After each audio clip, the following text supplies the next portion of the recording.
व्यास जी बोलते गए और गणेश जी उसे सुनकर लिखते गए।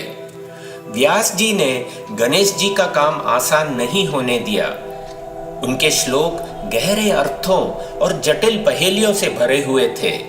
ये केवल स्मृति से बोले गए वाक्य नहीं थे, बल्कि उन्हें इस तरह से रचा गया था कि गणेश जी की लिखने की गति धीमी हो जाए। इससे व्यास जी को आगे की कथा सोचने और गढ़ने के लिए पर्याप्त समय मिल जाता था। एक समय ऐसा आया जब तीव्र गति से लिखते हुए गणेश जी की कलम टूट गई, लेकिन उन्होंने लेखन को रुकने नहीं दिया। अपनी प्रतिबद्धता दिखाते हुए गणेश जी ने बिना हिचक अपना गजदंत तोड़ा, उसे स्याही में डुबोया और बिना रुके लेखन जारी रखा। इसी महान त्याग के कारण गणेश जी को एक दंत भी कहा जाता है, यानी एक दांत वाले देव।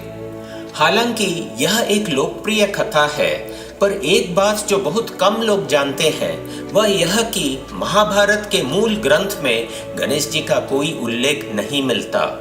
महाकाव्य की अपनी ही कथा के अनुसार महर्षि व्यास यह कहानी सीधे अपने शिष्य वैशंपायन को सुनाते हैं। वैशंपायन आगे चलकर इसे अर्जुन के प्रपौत्र राजा जन्मेजय की सभा में दोहराते हैं। इस मूल आख्यान में न तो टूटे हुए दांत का कोई प्रसंग है, न किसी गुफा का वर्णन है और न ही किसी देवता के लेखन का उल्लेख मिलता है।